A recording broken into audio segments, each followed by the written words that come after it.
I'm Jay Moran. I'm Bridget Jaipal Valenza. I'm Thomas O'Neill White. I'm Angelique Preston. We need to get together and let our voices be heard. This is What's Next, a dedicated hour to have important conversations about the issues facing the marginalized and underrepresented communities of Western New York and Southern Ontario. We're going to have some real healing. We've got to have space to tell some uncomfortable truth. What's Next continues our mission to discuss race, Equity, And the common concerns of Buffalo's East Side and beyond. In the suburban area, everywhere, we must work and teach our children. This is What's Next. Thomas O'Neill White and Jay Moran with you today. And we are here to talk about a landscape maintenance technician training program with Gina Burkhart, who is the president and CEO of Buffalo Center for Arts and Technology, otherwise known as BCAT, Jeff Lebsack, director of the Riverline, Patrick McIntyre of Buffalo Olmsted Parks Conservancy. He is the golf superintendent at Cass Park, Delaware Park, South Park golf courses. All right. Gina, or thank you both, or all of you, for being with us today. Gina, let's talk about the origins of this program. How did the landscape maintenance technician program get off the ground? Who are the parties involved? Yeah, so, I always say when you look at Buffalo, it's an amazing community of parks, right? How lucky we are to have this whole city. And keeping upkeep, right? Taking care of the parks is a big job. And in talking with the previous director of Olmsted Parks, it became clear that they were struggling to find people who were qualified or even interested in doing the seasonal kinds of work. So we talked about the fact that they needed trained employees, and BCAT does workforce training. So we developed the program under the National Association of Landscape Professionals. We got funding from the First Niagara Foundation, and we offered the class. It's interesting to hear about that, though. Is that part of, I guess, when it comes to BCAT, we can save this maybe for a longer conversation some other time, but the idea that it's, we hear about all these open jobs around Western New York, and we don't have the right people to fill them, but is that the biggest lift? It's trying to find, A, identify that need, and B, then, of course, apply instruction to make it a possibility? So the way we work is we work with employers in the community to actually identify where the gaps are. So what kind of employees do you need? What kind of training can be offered? And for BCAT, it's really looking at training that is kind of a quick turnaround, right? Because it's mostly for folks who are underemployed, right? And we want to get them into the workforce quickly. We want them to be work ready, so hit the ground running, and we want to provide economic security for their future. So that's how we design the program and then offer it. And how does the program fit BCAT's larger mission? So our mission is all about workforce development and after-school preparation for youth and adults. So our goal is really economic security for a community that is looking for new careers and new pathways forward. Patrick, I want to bring you in real quick because this is your path was a little unexpected. Sure. Also, Gina, you talked about it being a quick turnaround, but it's also a heavy lift. Patrick, can you talk about that? Yeah, maybe not the heavy lifting part. As far as the program running smoothly, I can't thank Gina enough for it. I saw her every time I had class there, and she made sure everything was going properly. I took the classes, I did the internship, and I had a job. And I think that's ultimately what Gina wants to accomplish with everyone that goes there. Again, I wouldn't have the position that I have right now without the BCAT program. And talk a little bit about, we'll talk a lot actually about your path. Mm-hmm. I started out, I graduated college. My degree was in public relations, and I worked exclusively with nonprofits, mostly in North Carolina, but some up here in New York. And I wanted to maintain my idealism a little bit, is my joke, but I did that for a long time, more than a decade. And then I went into masonry work. And I did that for about 5 years, which I guess is kind of a long time. And then I'm getting older, which I'm the first person to admit, and masonry work is hard. So I was looking for something else, and we all look for something very rewarding. And turf management, the program that we went through at BCAT, this program specifically, gets you in, and turf management is rewarding. You're cutting grass, and I don't know what your overall attitude is at home for cutting grass. Some people don't view it as rewarding, but you cut a straight line, you make it green. That's our job at the parks, and we do that, and you accomplish it, every single day. It's interesting to hear you talk about it, though. You're cutting grass, but there's a complexity here that is probably worth talking about a little bit more when it comes turf management right off the bat. I mean, I know what my lawn looks like, and nobody's managing that. How complex does that get? Well, I'm not going to put the parks down because there's no reason to. But golf courses is probably the highest level of turf management that you can get. Sure. So project management is a part of all of our jobs, and it's also a part of like running a golf course. Person A has to go to location A with machine A and accomplish task A. That's running a golf course. There are an infinite amount of nuances in between everything that I just mentioned. To keep grass green is a nearly impossible task, and it takes a lot as far as like the nuances that I'm talking about. Watering, overwatering, underwatering, finding that happy middle, fertilizing. We've got to use a little bit of fertilizer on these golf courses, not everywhere, but on the greens specifically. How much fertilizer, when to fertilizer, diseases, all of this type of thing. What about the Buffalo weather? How does that challenge you? Well, we have opened and it has snowed. Typically we open in April, and just this last year, for the first time ever, we actually had 3 days in a row where it was 60 in February, and we opened the golf course. And we had hundreds of people play. We only opened one of the golf courses in Cazenovia, but, I mean, the turnout was pretty impressive for a February day where it's 50, 60 degrees. So people are clamoring for it no matter what. The city parks and the city golf courses also, like, our main mission is to serve the city of Buffalo. So, Jeff, I wanted to bring you in. What does Riverline have to do with this project? Sure. Well, Gina mentioned Buffalo being a city of parks, and the Riverline will be another park in the city. It's a unique kind of park. As a project of the Western New York Land Conservancy, we're going to have a lot of focus on native plants, on trying to maintain some ecosystems for the the local wildlife that we see in the city. And the Riverline is part of a national organization of similar type projects. So we're all learning from each other about how to design and build and maintain these new parks. And so one of the things we were curious about is where do we find the people to work in them and how do we train them? So there was a small grant that was available to five different organizations, and the Riverline was one of the projects selected. So we had to find a partner that did workforce development, and we happened to come across Gina and the work she does at BCAT. So we've been funding the program for the last 2 years, and this will be our third year of funding the landscape maintenance program. So the Riverline's not built yet, but we're learning a lot about workforce. And Patrick mentioned that these courses are for the city, and the Riverline is for the city. We have a really big focus on trying to make sure that we're working, with our neighborhoods and not just coming in there and doing something to them. So this is all part of that holistic attempt to design and build and maintain a new feature that we can all be proud of in the city of Buffalo.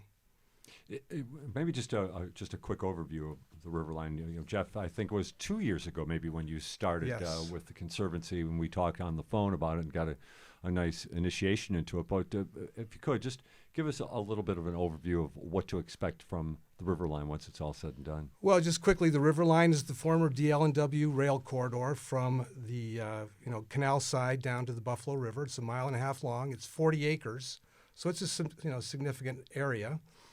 Over the last 2 years, we've obtained funding to do all the required studies that have to be done to, environmental studies. We're in the process of getting funding to start construction, hopefully in 2025. So we'll be doing design work this year for that initial construction. The River Line is part of something called the High Line Network. So anybody who's ever been to New York City, hopefully you've seen the High Line, and that was sort of the impetus for a series of these infrastructure reuse projects all across the U.S. So right now our network has 47 similar type projects in the High Line Network. Actually, it's North America. There's one in Mexico and 2 in Canada. And they're all different types of infrastructure reuse projects. Some are canal paths, some are railroad paths, some are underneath metro rails, some are on city streets, some are big wetlands that are being used to mitigate floods. So they're all very different, but they're also very similar because these infrastructure places were often, they were put where people couldn't fight back, right? When we were building highways and railroads and all these things, we put them in the neighborhoods where people were sort of powerless. So now we're trying to reuse that infrastructure and rebuild those communities, give them, provide something to create health and wellness and opportunities. So to engage, create economic opportunities. So we're all learning from each other from those type of things. So that's where the River Line is part of that effort. I'm interested from Patrick's perspective. You hear about the River Line. I know this is kind of an off-the-wall question, but this is now your field of expertise. Taking care of and understanding. When do you contemplate their project? It's going to be a whole different project. Do you have anything like? Are you already breaking it down into projects like, I'd have to do this, this, and this, or I'm just kind of curious how your viewpoint from someone who's kind of gotten into this somewhat fresh in the last couple of years, how you'd look at it. Well, my jaded point of view is you can grow grass anywhere. But specifically speaking to the River Line project, I mean, I think it's more or less you have to look at it as an opportunity.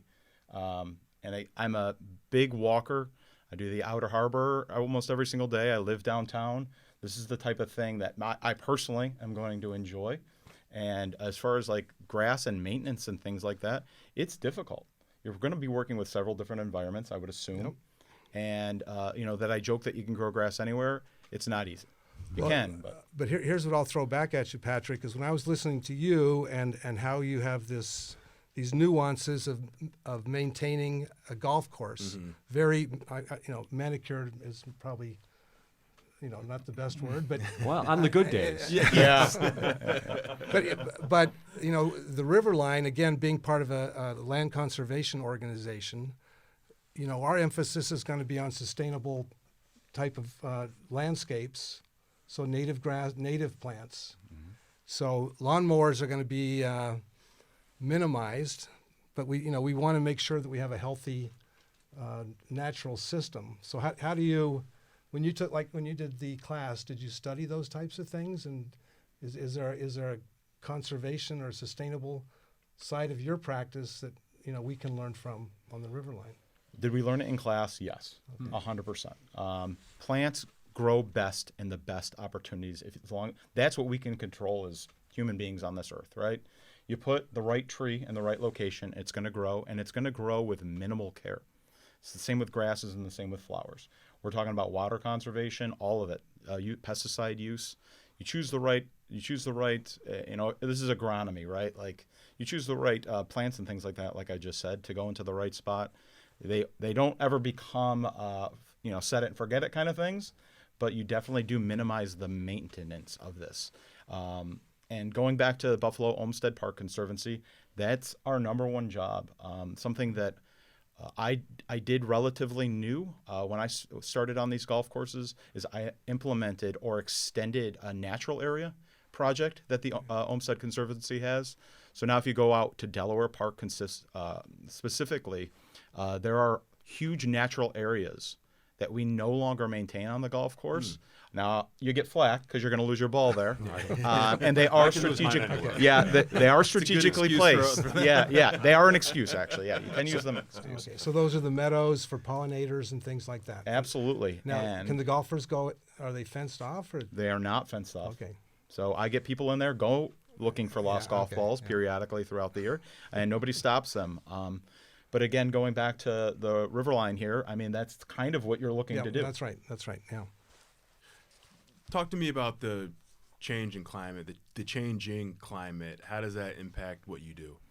I have to admit it, and this is going to go on the radio, and people are listening. I do lose sleep over no snow and no frozen ground. So we look at the ground as being fertile, right? Historically in the Northeast and the New England, that's because we had 4 full seasons and everything got to rest. So our ground still isn't even like completely frozen right now. And I, as a golf superintendent, need the grass to rest. So, that's what winter is for. Now, the nuance there is there are diseases that form if there's too much snow. So last year, I had to go out there in January and February after the storm and make sure I had to remove some snow on our greens and things like that. So, that's all part of this. Yeah, you got to pay attention constantly, and seeing the snow out here and seeing these cold temperatures, even though I think it's supposed to get warmer, but then it's supposed to get cold again. I wake up, the first thing I do is I'm thankful I woke up, and then I look at the weather report. I want to turn this now to Gina, because what Jeff's talking about with the Riverline is not work right now. I mean, they don't have, the Riverline's not open yet. But they're obviously investing in this for down the line. So now how do you then adapt your training programs to fit his needs? Because his might be a little different than what Patrick has developed in his career. I mean, I think the exciting part about it is that it's not a job, it is a career, right? So Okay. we're really putting folks through a program that gives them an opportunity to begin work right away. And in Buffalo, we know there are over 60 or 70 landscape programs, companies here. So the need is great. And we also know that right now, every single one of them is looking for seasonal employees. So part of what we're doing is building the right now, right? They'll get a lot of opportunity. They'll get a lot of experience. And when Jeff is ready to hire them, they'll be even better at their positions. I mean, it's a program that covers what you need to know around all of the landscape maintenance technician stuff. So it's not making it up or it's not guessing, right? It's really becoming precise at a career. And you can hear from Patrick and you'll hear from Ricky.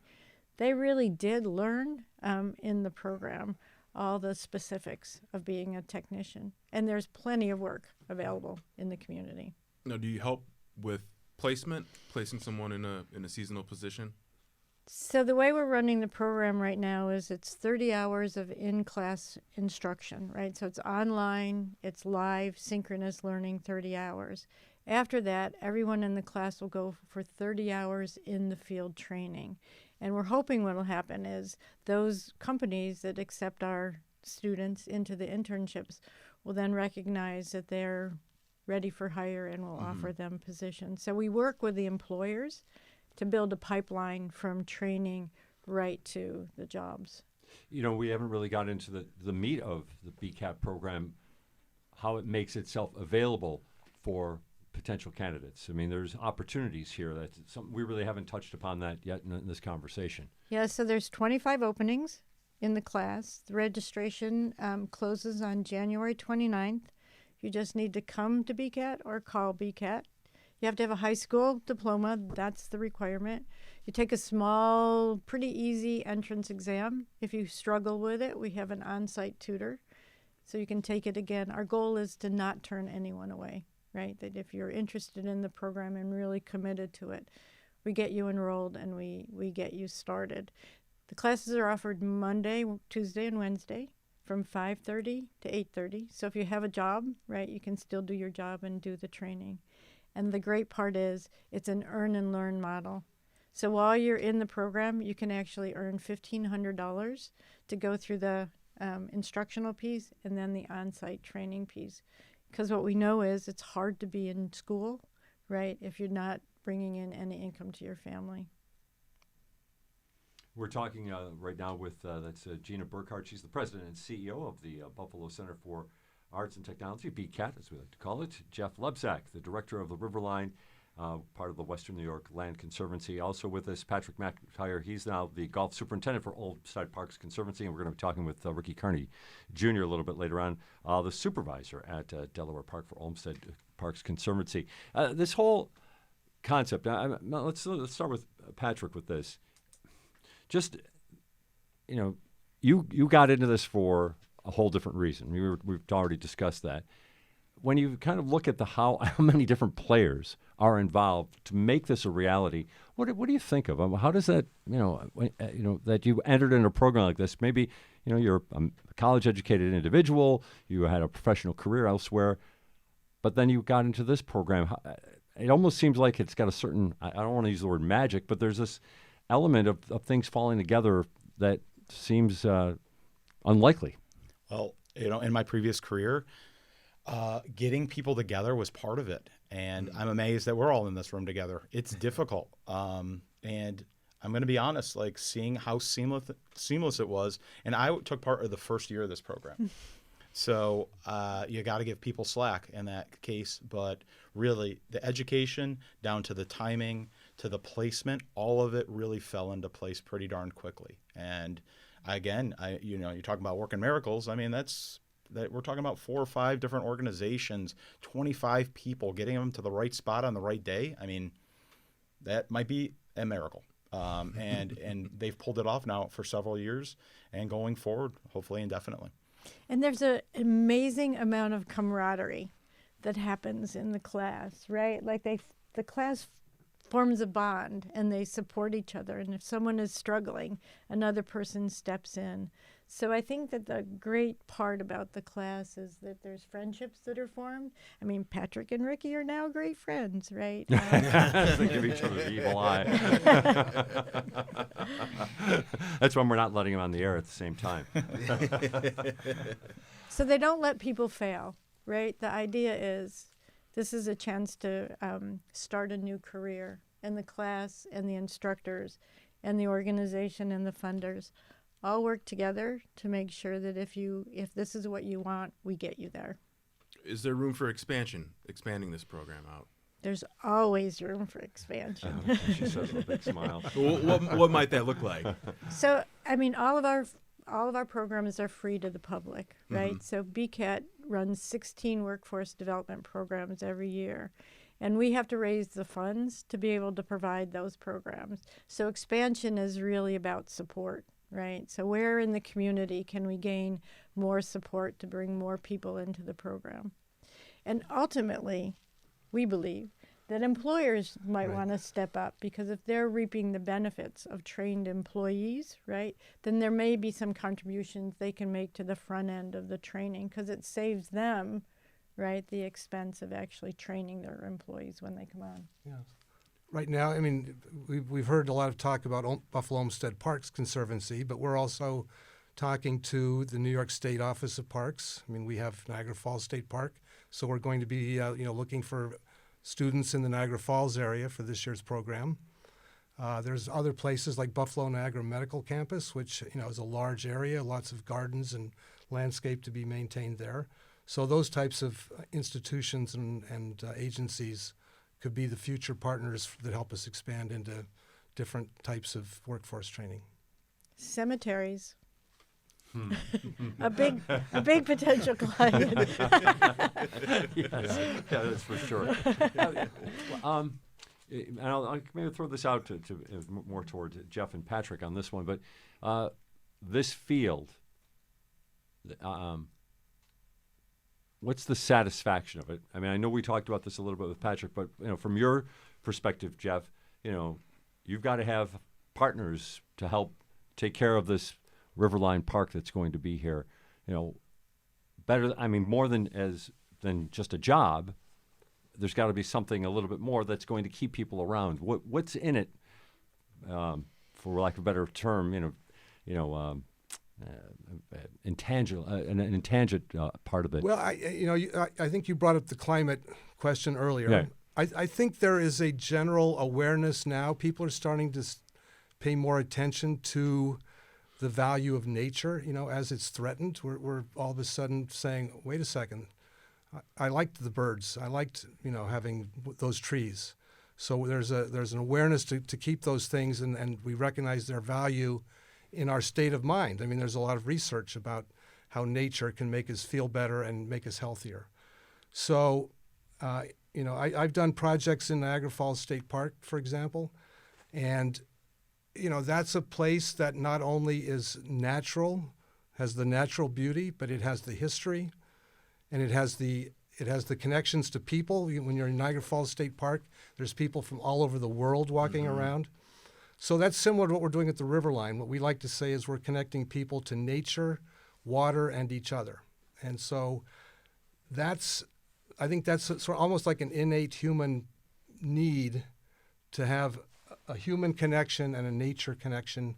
And, water is nature, so same type thing. But that's my overarching view of this. Is it's important to of who we are as humans. Is there when you hear that though, Patrick? I mean, and you've talked about how much you've loved falling into this particular field, but for somebody else, they might find it. What would you sell them on in terms of, there is something beyond the paycheck that is involved here that's worthwhile. Oh, I spoke previously about the instant gratification.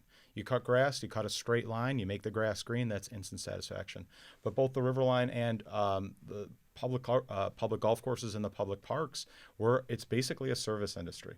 You can look at it like that. Because if the people didn't come and look at the park or walk the Riverline, what do we got going here? We've got nature, which is absolutely beautiful by itself.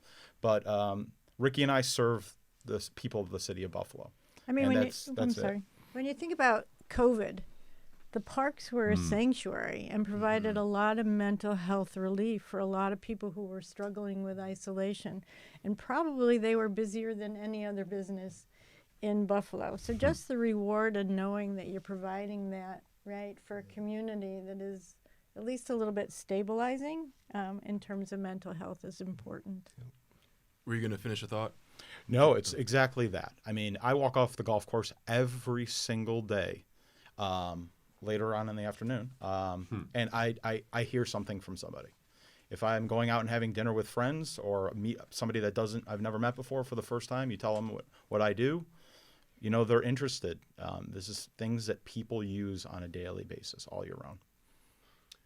What about the growing movement for greener landscape options, shaggier greens? I know that's kind of in the now. Does that have any impact on like training or anything of that nature?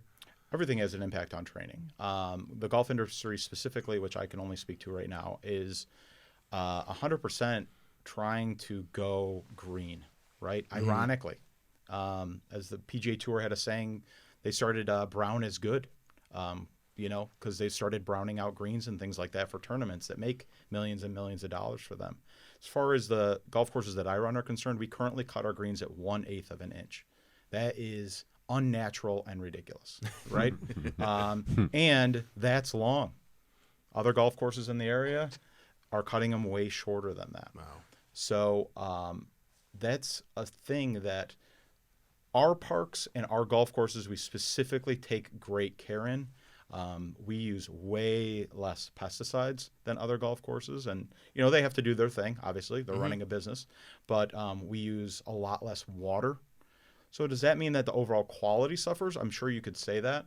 But if you look at it in the conservation side of things, the environmental side of things, it's something that we're really, really proud of. I spoke to talking about growing out natural areas on the golf course. One in particular, to go down that road again, is it saves 50 gallons of diesel gas a week to not mow this one particular area. I mean, that is a huge amount of savings. The labor hours, 18 hours of labor that I can go put somewhere else. And that's the kind of thing that both the parks and the golf course Olmsted run we're trying to do. I was just going to say add the part about Olmsted. If this wasn't a Parks Conservancy that was overseeing these courses, do you think you'd have that type of focus? I know I'm asking to speak out of turn to a certain extent, but like you said, you cut to an eighth of an inch, and there are lots of other places that cut to considerably closer. So maybe not necessarily a focus overall elsewhere. Yeah. So, I mean, I'm following the rules and guidelines set by multiple different, the EPA, the DEC, every single day. So are the parks, and ultimately the city of Buffalo as well. We're restricted in our use of pesticides highly to just the greens on the golf course, which is, for all 3 golf courses, only 4.5 acres out of hundreds and hundreds of acres. That's pretty darn great. The Water Conservancy I mentioned as well. So, as far as Olmsted and those parks, and Jeff, what he has to run into, there are laws around this stuff. And we're trying to do the best that we possibly can and follow those rules and regulations because they're there for a reason. I saw Jeff, though, kind of nod or almost maybe raise an eyebrow when Patrick was talking about how little of their acreage actually gets conditioned like that. Well, yeah, it's like you were surprised. Well, it's great that the city is, so restrictive on pesticides. I was surprised to hear that and pleased to hear that. Our challenge on the river line is with herbicides because we have a lot of invasive species. So, when we tell people that we want to, eradicate these invasive species, and the best way to do that is with chemicals, they say, well, there must be a natural option somewhere, and a lot of times there's not.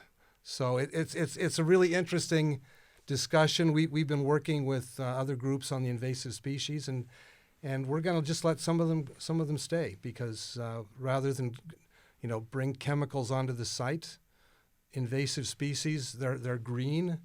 For example, knotweed is a pollinator for bees, so you have to weigh the pros and the cons with these plants and what your overall values are for treating the nature.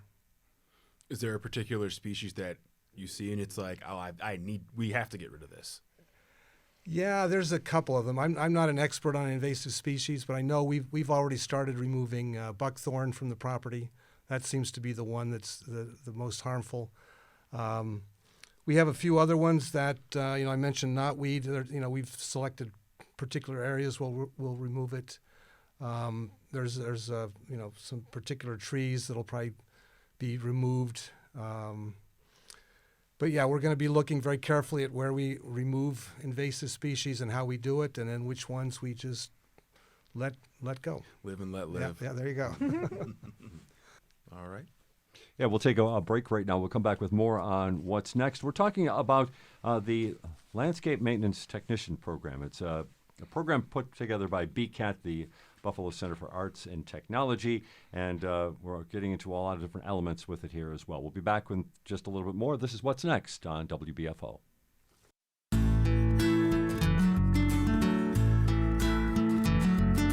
This is the Buffalo-Toronto Public Media History Bite, bringing you a peek into significant historical events for the week of January 29th through February 4th. I'm your host and program director, Tom Barrich. Western New York, historically not usually known for its seismic activity, did register an earthquake on January 29, 1864. The rest of these are all February 1st. February 1st, 1878 is the date that the first phone company began operations and registered its first call in Buffalo. Though originally founded in 1960, the Buffalo Bills did not join the NFL until February 1st, 1970. While the Pan Am Exposition happened in Buffalo between May and November of 1901, tickets to the historical event went on sale to the public for the very first time on February 1st, 1901. And February 1st, 1948 is the date that musician James Ambrose Johnson Jr. was born. That musician will later go by the more recognizable name of Rick James. You've been listening to the WBFO History Bite. Discover more stories about Western New York's past on the Buffalo History Museum's website. Learn more at buffalohistory.org. For Buffalo Toronto Public Media, I'm Tom Barrich.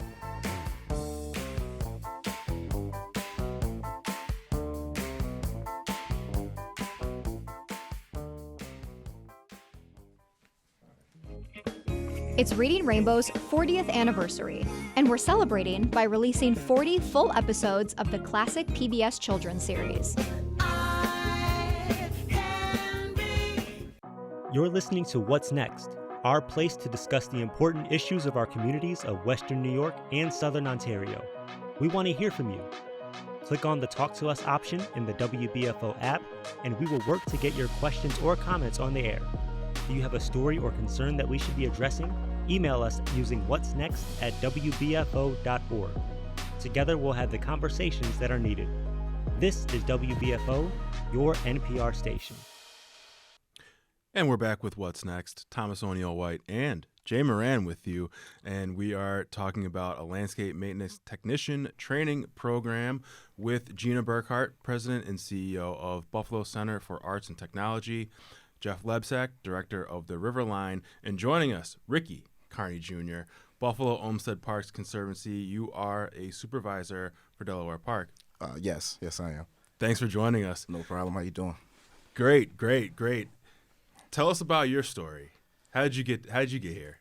Okay, so my story, I was running my own business for 8 years at the time, and I wanted to get more knowledge on, just the chemicals that to use, what not to use, what's pet friendly, was, like what plants is to put in what area to, grow properly. Like if it's, if it needs too much, if it's a shade plant or a plant that needs a lot of light, just learning different little small things about that for my business, so I can learn how to bid and not underbid, and the proper how much material I would need for a project.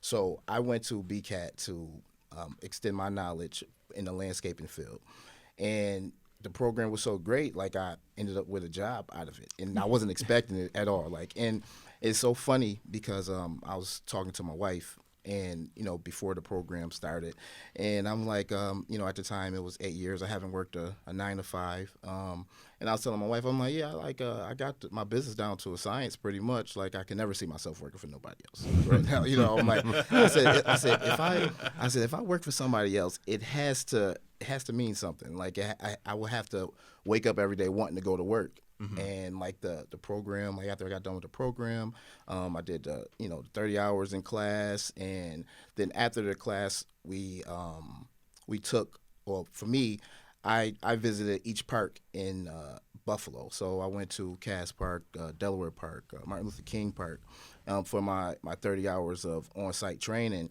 And like once I was done with the program, like somebody came up to me and was like, how would you feel about, like working for us? And I was like, I discussed it. I said, yeah, I'll try it out. And I started as seasonal. A month later, they asked me to be the foreman. 3-4 months after that, they asked me to be the district supervisor, and it just fell into place, like just out of nowhere. And it was like, honestly, like one of the best decisions that I've made. And what was your business in? Landscaping and plowing. I still have my business, but okay, yeah. So you had a little bit of a background. Yes, I had a little bit of. Well, I won't say a little. I had a lot of hands-on experience and knowledge with the business, but not the books of it. If that mm-hmm. makes sense. Yeah. So BCAT was able to give you these details that have now helped your business and help this new job that you have as well. Yes. Okay. It was interesting when you were talking about going around to the different parks, because we're only talking within a couple of years, right? When you were doing that. What did you see, when you were going around to each park? I'm curious because, I think most people have one park, right? Mm-hmm. We see this park, go to that park, Delaware. What did you see when you went to each park and maybe saw what was good and maybe what were the challenges ahead? Well, that's the thing. Like, I think each park, each Olmsted park has its own special, thing that is good for. Like Delaware Park, the golf course, Casanova Park, the golf course, and like the different trails at Delaware Park, over at the Japanese Garden, mm-hmm. Martin Luther King Park. It's not like the other parks, far as big as it is, because it's only, I believe, 43 acres, and when you deal with Delaware Park, we're in the hundreds of acres. So, but even Martin Luther King Park, it has a special about it. It has a splash pad where, like the kids can go and play, and the Marcy Casino where they have events at. And then also with Martin Luther King, what a lot of people was not familiar with, we have the greenhouse, and they grow the plants for the city of Buffalo. Like we take plants, and Martin Luther King Park, they grow all the flowers. They bring the flowers for Delaware Park. They take flowers to Cass Park. They donate flowers every year. For our gala, they provide all of the flowers for that. So it's like every park has something very special and unique about it. Did you grow up in the city of Buffalo? Yes. Did you have a favorite park growing up? No, like mostly I was in Delaware Park because, I played basketball, ran track, things like that. So I'm a lot familiar with Delaware Park. And what's crazy is me being at Martin Luther King Park, like that was my first time really experiencing that park. Like, and it's crazy because it's an urban park, and like I never experienced it. Like I was closer to Delaware Park, so that's where I was at mostly. You got a favorite now? Oh, it's got to be Delaware Park. It's now. Delaware Park now. Let's maybe bring us back down to a little more general discussion as we wind down here. Just when it comes to, like for BCAT, being able to tap into something that is it's finding a need in the job force, but B, as we're kind of getting into here, there's a larger thing here. The more of these professionals that come in with this type of training, the better they are prepared to help the environment, to help the community in a larger sense. What are your thoughts about that? So one of the things that we've learned in doing the workforce development training at BCAT is that most of the persons who come to the program are from the city of Buffalo. Okay. And they're committed to the city of Buffalo, and they stay in the city of Buffalo. So we're actually preparing a set of professionals across several different trainings, right, who want to keep Buffalo as their home, who want to become productive citizens and give back to the community. And it changes the neighborhoods, right? It changes the community in a very good, special way. So that's our commitment to doing this work. And Ricky, is there something you would tell a prospective student about this program? Oh, yeah, absolutely. Me personally, I would recommend it to anybody who's looking to start a new career, who's not happy with what they got going on right now. The program, and just to to bring it back some, like BCAT, it just doesn't offer the landscaping programs. Like, take the opportunity; it's free, and they don't just give you a job; it's a career. Like at the end of the day, like and it's so hard. A lot of people say that it's not work out there, but it is, and BCAT is trying to provide that. And I know Gina had mentioned it earlier, but talk to me about the camaraderie within the classroom. Oh yeah, like it's definitely like even people who graduated in my class with me, I keep in contact with them, and it's just you see them out, they come visit the parks. Oh, Rick, hey, you still here? Like how's it going? Like so, it's really good. Jeff, maybe just to get a thought from you, because you came to the area for the River Line. You weren't originally from Buffalo, correct? Well, I've lived in Buffalo about 25 years now. So you've become quite familiar with landscape then. Tell me about the. I mean, obviously the River Line is going to be a great park when it's all said and done. Yes, it is. But what do you see in the parks here in the city of Buffalo? Well, I will tell you, before I moved to Buffalo, I came to visit with my family, and we were going to go to the Buffalo Zoo, and we got lost and drove around that area of Delaware Park and said, wow, this is really amazing. So when we ended up moving here, we moved near Delaware Park. And I mean, I'm like Gina said, we've fallen in love with Buffalo. This is where we are. This is where we want to, make a contribution to this community. And so, in my case, the River Line, presented that challenge and that opportunity to do something to, expand the opportunities for recreation and for appreciation of nature and for community building and all these things that the River Line is working towards. When it comes to the River Line, when it's all said and done, and I know that you've got a long way to go before you get it to say all said and done, what's Buffalo going to see? What are they going to have? How is it going to be something a little bit different than what we already have? Well, one thing it's going to do, it's going to connect some of our assets. So, for example, right now, Canal Site has been the latest thing, and work has already started on the DL&W train shed next to the arena. So there's a project underway. The Larkin district has, turned into quite a place. Central Terminal is funded to turn into something special. So, the Buffalo River is getting cleaned up, and the river line connects all those things. Not directly in the case of Central Terminal, but we do have connections that we'll be working to build with those places. So I think that's what we're going to see as a city where, just like you have the Olmsted parks and parkways, when Olmsted designed the parks, he made these grand boulevards that are basically parks. And the river line can sort of serve as that type of corridor that connects some of our districts and areas. That's what I'm hoping for. How many, when it's all said and done, also how many people are going to be needed to maintain the river line? Since we're talking to prospective employees.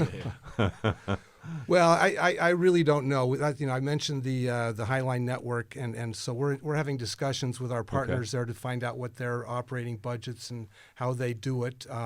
Ricky mentioned the greenhouse, and so in Indianapolis they actually do a similar type greenhouse where they grow all their plants for the Indianapolis Cultural Trail, and they have a partnership with the city to do that.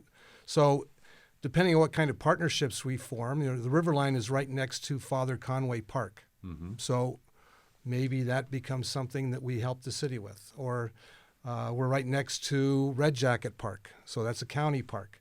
So maybe there's connections we can make to provide extra support for those. And then the big thing about the river line is going to be programming. There'll be events and things that happen along there. So we'll have other people that are not necessarily landscape maintenance technicians, but they will have jobs that related to the river line. What type of events are we talking about? Well, if you look at some of the places, my favorite one is up in Toronto. There's a project there called the Bentway. It's underneath the Gardiner Expressway. So this is one of those infrastructure reuse projects. Think of if you've been to Toronto and you think of the Gardiner, it's a horrible place, right? Absolutely. And so the last time I drove into Toronto, and they're building all those high-rise apartments there, and it seems like the Gardiner is 20 feet from some of the windows. And you're like, why would anybody live in one of these things? Well, if you get off the Gardiner and go to those houses, right below there is this magical place. It has a separate climate because of the Gardiner makes the shade and it changes the wind currents. And so these people walk out of their high rises and they're in this public space with art and nature. And in the winter, they skate there. So that's what I'm hoping to see, is that we have this year-round place that is where the public just goes. Well, if these winters don't get colder, well, that's right. Skating over there. But I haven't been up there to skate yet. But it's really a great public space, and I mentioned how they're all different. Also in Toronto is something called the Meadowway, which is a utility line corridor that they're turning into a meadow, like Patrick was talking about. So it's all meadows, and it's focused on, restoring pollinators and habitat. And, some neighbors maybe get a little disturbed if they see a fox or something running in the backyard. But, these are things that we have to keep our natural systems, healthy. So there's a lot of opportunities that, that you just can't anticipate yet what's going to come from these things. It's exciting to hear that kind of potential for sure. Hey, Ricky, let's talk about Delaware Park then. Okay.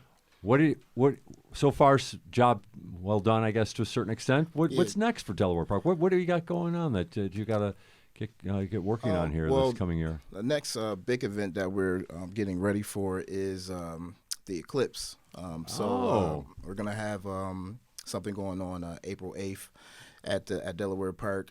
We're expecting thousands and thousands of people to show up. A lot of people coming from out of town, driving to Buffalo, and they're going to be at a lot of our parks, all of our parks, basically. We will have designated areas where they can, look at the eclipse and things like that. So we're just really just now starting to prepare and get ready for that big event. Wow. Yeah. That's stepping out. Did they teach that at BCAT? How to do this? Wow, that's ambitious. So what about like from a physical standpoint, though, with your background in landscaping? I mean, are there changes that are always kind of going on at Delaware Park? Yeah, it's always changes. Like right now, we're in the winter season right now, so it's quiet at Delaware Park now, but we still have to keep everything clear for our walkers and visitors, our animal friends, like that's dear with the owners. But no, like really in the wintertime it's really quiet right now. Do you do a lot of prep work then? For anticipating the spring and summer months? Oh yeah, like right now. So I have my guys every day, literally like going around the park looking for turf damage to the grass, because a lot of people like to ride through the park and things, and so like that's why we've been putting up like little board like barriers to like stop like certain traffic from coming in and out of the parks. But yeah, like just getting prepared for like the spring, like looking for like really just turf damage. Tomorrow is going to be heavy winds. We're looking at 65 miles an hour, so we're going to be looking for trees that's going to be down throughout the park. We get a lot of those when it's a lot of windstorms. So just like really just preparing just for nature, really. Like it's so when the spring comes, when that snow melts, we'll see a lot of more turf damage. We have to fill that in, plant more grass, and things like that. You got to really stay ahead of it. Yeah. Speaking of staying ahead of things, Gina Burkhardt at BCAT. What's next for BCAT? We're moving. Whoa! So our is this an exclusive here, Gina? It is. Oh, it very is. good. All right. So we're right now on Main Street, and we're moving to 368 Sycamore. So we'll stay on the east side. We're moving from 14,000 square feet to 22,000 square feet, and we're going to be able to expand our program so we can offer classes to many more community residents. And the reason we're moving to Sycamore and Mortimer is because we're really committed to the community, right? And it's an area I think that we can create a hub for workforce development and really help expand the positivity in that community. So we're excited about that. As you were talking about that, Ricky, how did you hear about the BCAT program? It was really word of mouth. Like one of my friends, he signed up for the class, and he was like, "Rick, I know you got a landscaping business. I think you should take it." And I looked into it, went down to BCAT, signed up, and it was rest is history, like they say. And for the Riverline, Jeff, I mean, I know there's a lot of moving parts, so to speak, right? When you're planning and moving forward, but the Western New York Land Conservancy is on a nice roll here in terms of its success stories. What about the Riverline? How do things fall in place moving forward, or how do you hope them to fall in place? We're going to have a great 2024. We're doing the environmental studies. We're also doing a community and social impact study, working with the community to try to quantify and understand some of these benefits that we might be able to share with the community through the project. And we'll be doing a cultural references study. We're very cognizant of the land, originally being part of the Buffalo Creek Reservation. So, we want to make sure that we're involving our indigenous people in the project. And we'll be doing a design project for a block of the Riverline. We have funding to do the actual construction documents for one block. We have a small amount of construction money that will be used for that. So that would be what we move into in 2025, would be to get the first block of the Riverline built. And then we have other grants pending that could, allow us to do a lot more, but we'll just have to wait and see on those. But we are looking at doing something tangible in 2025 to have a segment built. And when you say a segment, it would be open for the public. Yep. Okay. Yep. That's exciting. It's these publicly funded projects take a long time to move through all the requirements, but we're getting closer. So I feel good about that. Absolutely. That's great. And I just want to also say, when you're out in the park, say thank you to Ricky and to Patrick, because while it's great work, it's really hard work. Is it that hard, Ricky? Oh, it's hard work. Yeah. Your final thoughts, though. What sell the BCAT program to someone who's listening right now? sell the BCAT program. Easy. Okay, so I took the BCAT class, and I started as a seasonal. I moved to a foreman, and now I am district supervisor over Delaware Park. Very rewarding, very satisfying getting emails and phone calls and walking into the office and people letting you know that, they say that the park looks great. But yes, and also 60 hours, $1,500. You do the math. Okay, that's good. And real quick, how long did it take you to get placed and to become a supervisor? 7 months. 7 months. Talk about upward mobility. Our guests today have been Gina Burkhardt, the president and CEO of BCAT, the Buffalo Center for Arts and Technology, Jeff Lebsack, the director of the River Line, part of the Western New York Land Conservancy. And we also had two members of graduates of the program here for land maintenance technicians, Patrick McIntyre and Ricky Carney Jr. Thanks very much for joining us today on What's Next. Thank you. Thanks. This is What's Next on WBFO and WBFO HD1 Buffalo, WOLN Olean, and WUBJ Jamestown, your NPR station.